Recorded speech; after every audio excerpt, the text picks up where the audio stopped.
Buenas noches, gracias por elegirnos, gracias por estar con nosotros. Amanece en este que es el búnker. El Vaticano se ha vuelto toda una fortaleza. Hay presencia del Ejército, de la Policía Nacional, de las policías locales.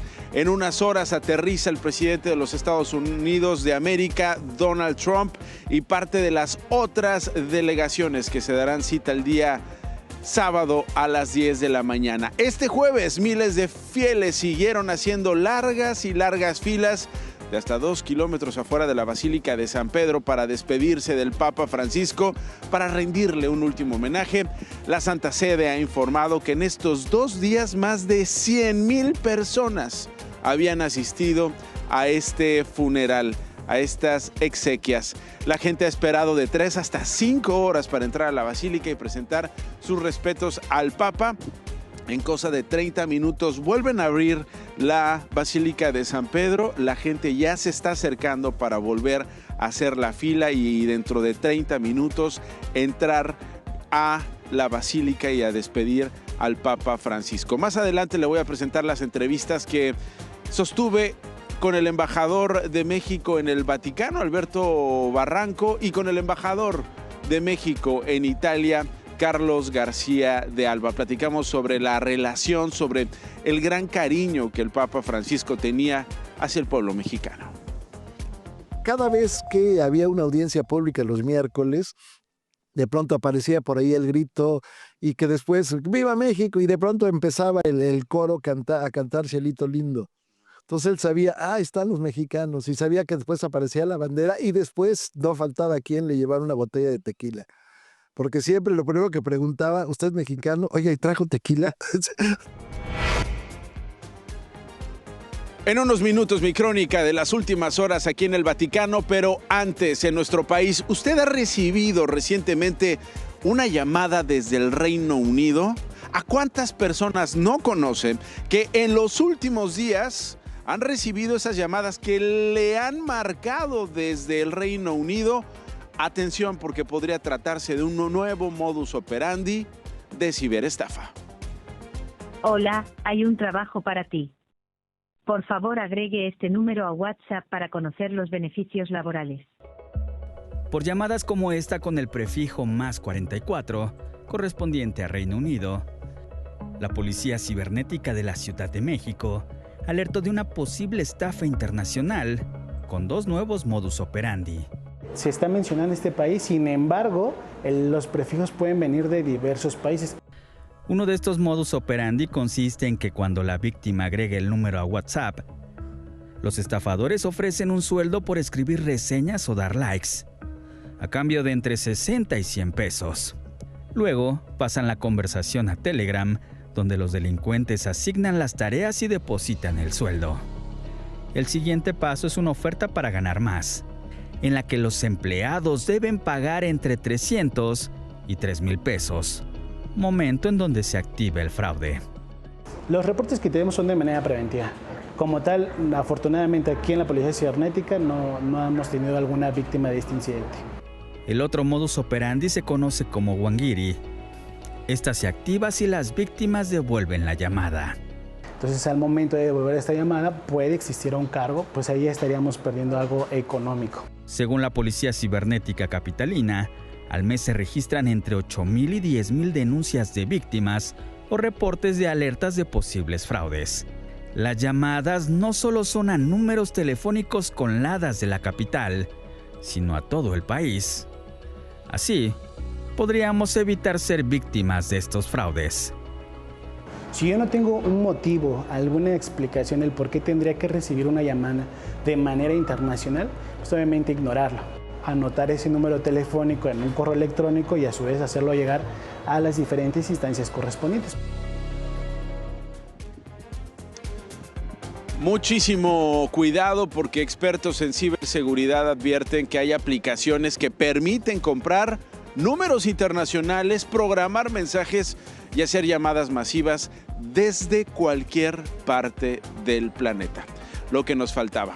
Cuelgue en cuanto le llamen de estos números, simple y sencillamente cuelgue. Tengo más historias que contarle esta noche. Quédese.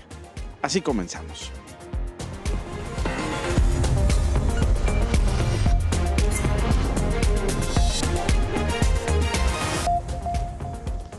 Otra madre buscadora fue asesinada en Jalisco. A María del Carmen Morales la mataron junto a su hijo en Tlajomulco de Zúñiga.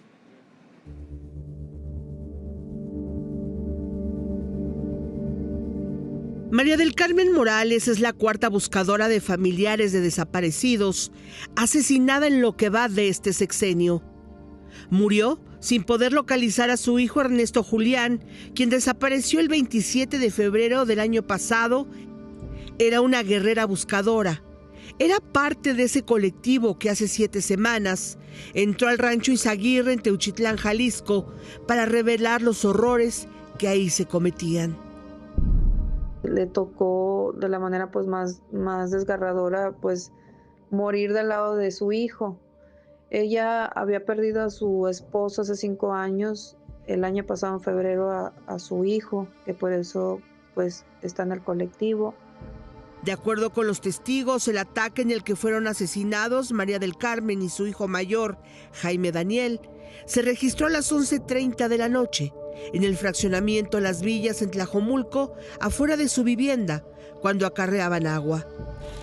Dicen que al menos un par de hombres que llegaron en una motocicleta les dispararon. Sin embargo, la Fiscalía de Jalisco aclaró en un comunicado de prensa que el ataque fue directo hacia el hijo de María del Carmen, pero que ella, al tratar de defenderlo, resultó herida y murió con él. Por lo que la Fiscalía ahora indaga la relación de las agresiones contra sus 2 hijos y sus actividades.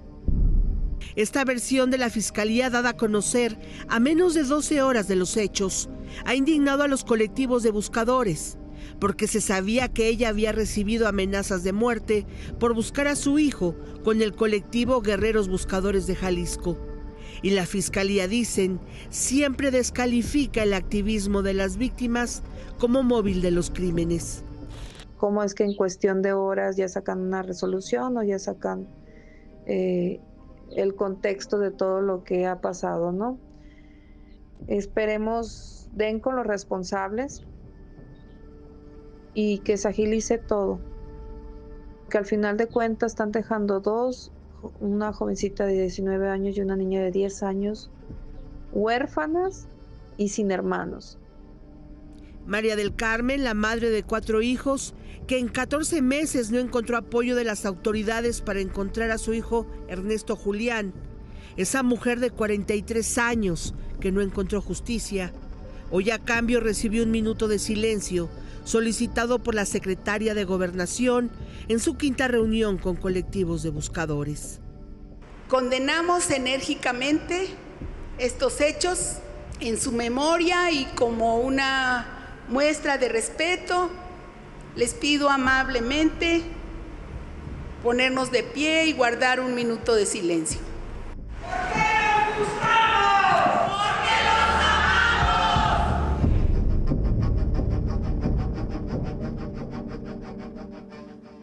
Es una vergüenza esto que estaba ocurriendo en Jalisco. 2 de las 4 buscadoras asesinadas solo en este sexenio son de ese estado, son del estado de Jalisco, y pareciera que hay un criterio de la Fiscalía para deslindar de estos asesinatos al activismo de las víctimas, para además en pocas horas revictimizar a quienes fueron asesinados, en este caso revictimizar, criminalizar a una mujer que estaba haciendo el trabajo del Estado mexicano, buscar a sus seres queridos porque el Estado mexicano no había podido encontrarlos. El primer caso lo ligaron con un robo y del asesinato ocurrido anoche. La principal línea de investigación, tal como lo decía Miriam Moreno, es que los mataron por las actividades de sus hijos. Es de verdad indignante, sobre todo después sabiendo que esta madre ya había recibido amenazas.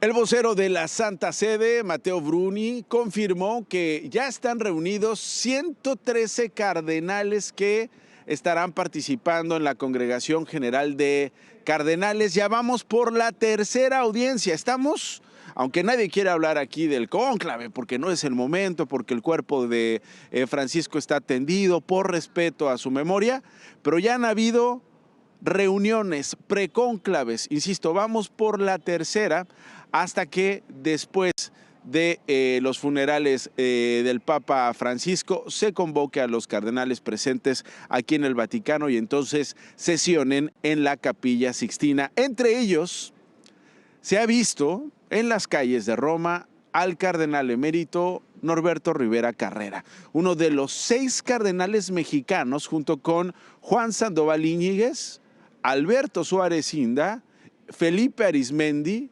Francisco Robles Ortega y Carlos Aguiar Retes. Ahora, todos esos son cardenales mexicanos. No todos van a poder votar, ¿no? Algunos, insisto, se les ha visto ya en el Vaticano, otros están convocados hasta ahora. De este grupo, solo los 2 últimos, Robles Ortega y Aguiar Retes, son los que tienen menos de 80 años y tienen la facultad de votar dentro del colegio cardenalicio que elegirá el próximo Papa en el cónclave. Eso con la sucesión. Pero en lo que tiene que ver con los funerales de Francisco, afuera de la Basílica de San Pedro, los fieles han sido muy pacientes para despedirlo. Insisto, ya rebasaron los 100,000 peregrinos que le dieron el adiós al Papa Francisco.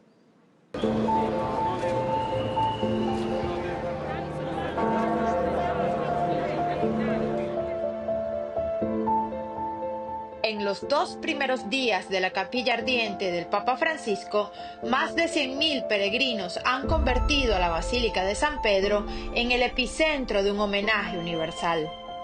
Para mí esto es un momento muy importante, en mi vida es muy fuerte. Es un dolor, pero a la vez también es un momento bonito porque veo que hay mucha gente religiosa de diferentes países del mundo.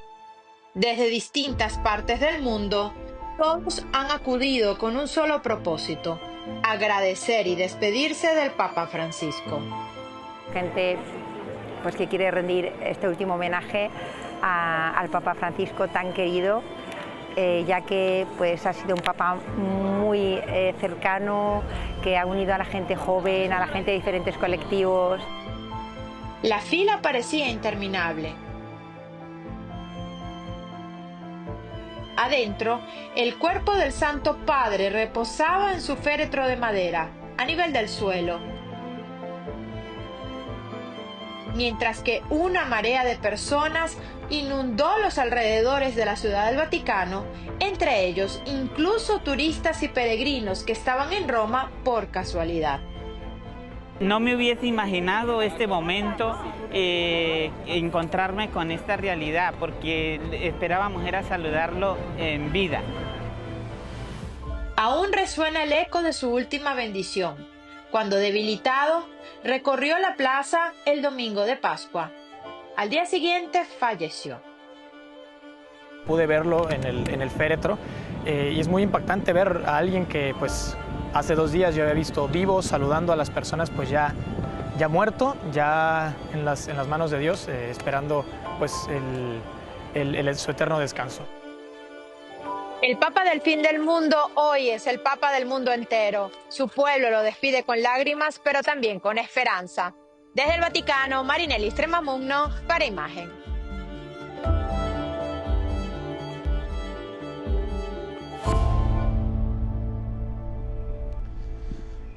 Hoy también se conoció el espacio y el diseño de la tumba del Papa Francisco, que estará en un nicho de la nueva parte lateral, digamos, de la Basílica de Santa María la Mayor. La tumba es muy sencilla, estará elaborada en mármol de Liguria con una sola inscripción con la frase Franciscus. ¿Y por qué de Liguria? Porque de ahí eran sus abuelos y así lo pidió él en su testamento. Iba a haber una reproducción de su cruz pectoral. La tumba podrá ser visitada por los fieles a partir del domingo. El sábado será su funeral, como se lo he dicho, y la Oficina del Protocolo del Vaticano ha informado que hasta el día de hoy 130 delegaciones diplomáticas han confirmado ya su asistencia a este funeral. Estarán presentes unos 50 jefes de Estado y unos 10 reyes. Y le comentaba al inicio del programa, platiqué el día de hoy con el embajador de México ante el Vaticano, Alberto Barranco, y esto es parte de lo que charlamos. Embajador, muchas gracias por recibirnos. Además, usted ya se está preparando para la llegada de la delegación mexicana, ¿no? Efectivamente, muchas gracias a usted por esta visita. ¿Le preocupaba algo en particular de México al Papa Francisco y que a lo mejor se lo compartió usted? Sí, le preocupan dos cosas. Uno, así sobremanera, el que los niños quedaran solos. Es decir, que se separaran los padres de los hijos, que los hijos se fueran solos a la aventura de cruzar la frontera, o bien que en el camino los perdieran. Es decir, que al papá lo metieron en una cárcel y a los niños se lo llevaron a otro lado. O sea, los migrantes, pues. O sea, la crisis migratoria, el gobierno de México y el gobierno de Estados Unidos en asuntos migratorios. Es una gran preocupación de él, que los niños y los ancianos no queden vulnerables. Decía usted, habrá ateos, habrá otras fes, pero los mexicanos sobre todo son guadalupanos. ¿En México está perdiendo terreno la Iglesia Católica? Afortunadamente no. Se acaba de hacer un estudio y determinó que si bien el porcentaje ha bajado, llegamos a tener 90 y tantos porcentaje de católicos, ahora estaríamos en 73, 74, que es un porcentaje muy mayoritario, pero hay una diferencia, que son gente, la mayoría, por lo menos el 68% son practicantes. Es decir, un católico que no solamente lo dice, sino que va, ejerce los sacramentos, que va al ejercicio de la liturgia. Y creo que ahí lo que nos hace distintos es la Virgen de Guadalupe. Creo que la gente, finalmente, el Papa mismo me lo dijo el primer día que platiqué con él. Me dice, en México pueden ser ateos, pero todos son guadalupanos. ¿Cuál es el perfil que necesitaría, pensando en el presente y el futuro de la Iglesia Católica, la Iglesia con un nuevo Papa? Yo creo que el nuevo Papa tendría que tener un perfil internacional. Es decir, tiene que ser necesariamente un hombre universal, porque esto ya no puede darse marcha atrás. Tiene que ser un hombre con espíritu reformista. Hay otras cosas que reclama la Iglesia. Hay una Iglesia que se está perdiendo vocaciones en Europa, una Iglesia que crece en África, una Iglesia que crece un poco menos en Asia y que en América, en algunas partes, se está perdiendo terreno. Entonces, todos estos factores tienen que ventilarse. Embajador, veo que tiene la bandera mexicana media asta. Efectivamente, el país, como muchos países, la mayoría del mundo, estamos de luto por la pérdida, no solamente de un papa, sino de un papa sui generis, de un papa distinto. Y esta es parte de mi charla con el embajador de México en Italia, Carlos García de Alba.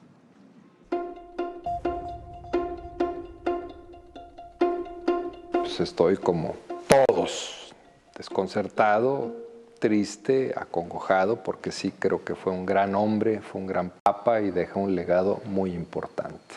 Ciertamente hay un sensible aumento de visitantes mexicanos. Yo no sé, no creo que muchos mexicanos hubieran planeado o estén planeando vacaciones para coincidir con la muerte del Papa, porque esto fue imprevisto. Lo que sí puedo decir como embajador de México ante Italia es que el aumento de turismo mexicano a Italia desde hace un par de años ha tenido un crecimiento notable. Muchos mexicanos también obligadamente pasan por Roma, por su grandeza histórica, pero también por su significado religioso. Hoy te puedo decir con certeza y con datos que la relación de México e Italia es más importante de lo que se puede uno inclusive imaginar.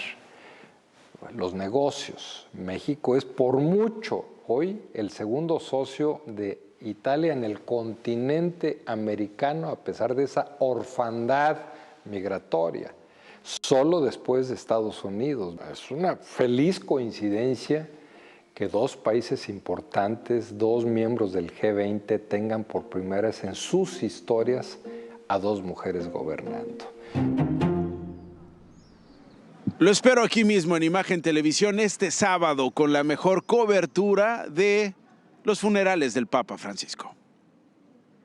Sé parte de la emotiva despedida de los restos mortales del Papa Francisco en una transmisión especial conducida por Nacho Lozano, Pascal Beltrán del Río y Francisco Sea, en vivo desde Roma. El adiós que unirá al mundo. Sábado 1:50 AM, en Imagen, Televisión e Imagen Multicast.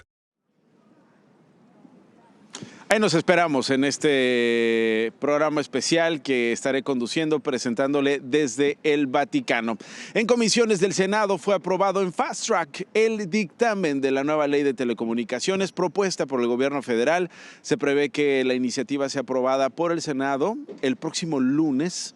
En la discusión, la oposición acusó que se trata de una ley que atenta contra la libertad de expresión. Los senadores morenistas y sus aliados lo negaron. Así se puso el debate.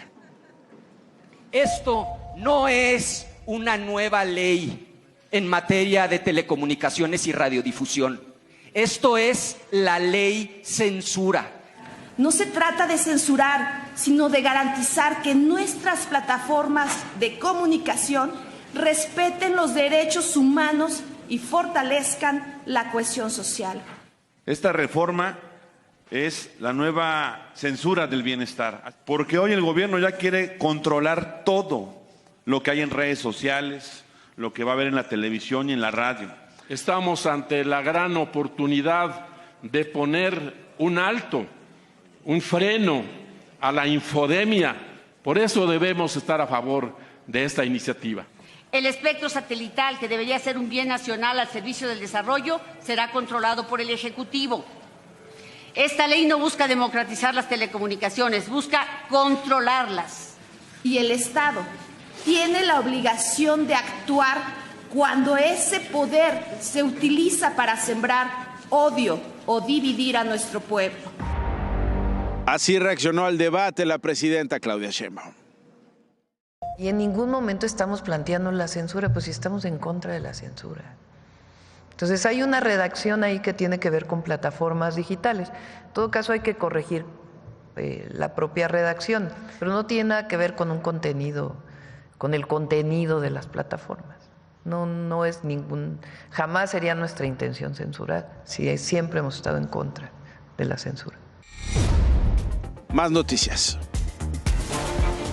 De acuerdo con la Comisión Ambiental de la Megalópolis, se suspendió la contingencia ambiental a partir de las 18 horas de este jueves, por lo que el programa Hoy no circula se aplicará con normalidad. Marcelo Ebrard, secretario de Economía, presentó el portafolio para la prosperidad compartida, que busca aumentar la producción nacional a través de 1,937 proyectos en todo el país, con una inversión de $298 mil millones. Cruz Martínez y Alicia Villarreal se vieron las caras durante su primera audiencia, luego de la demanda que interpuso la cantante en contra del productor por presunta violencia familiar. Cruz Martínez fue acompañado por Camille Vázquez, abogada de Johnny Depp, en su mediático juicio contra Amber Heard.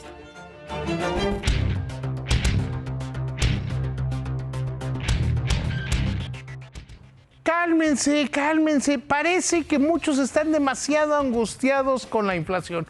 Hoy el INEGI dio a conocer que los precios habían crecido a una tasa anual del 3.96% durante la primera quincena de este mes. ¿Es mucho? ¿Es poco? Pues mire, si lo vemos en las inflaciones quincenales, es la segunda más alta para un abril en los últimos 10 años. Si lo vemos en una perspectiva más larga, tendremos claro que se encuentra todavía dentro del rango aceptable de Banco de México.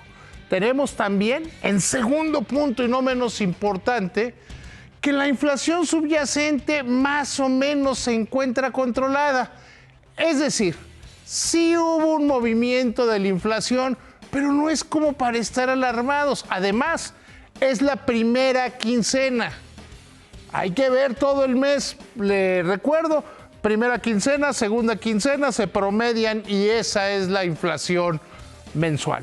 Así que, tranquila, échame la cámara. Soy fan de su relación. Valero se puso a mano con el SAT y van a poder volver a vender gasolinas en México. Felicidades. A nombre de todos los que trabajamos en Grupo Imagen, lamentamos el fallecimiento del señor José Armando Ruiz Massieu Aguirre, hermano de nuestro colega, compañero Gerardo Ruiz Massieu. Gerardo, te mando un abrazo con mucho cariño a ti y a tu familia. Descansa en paz.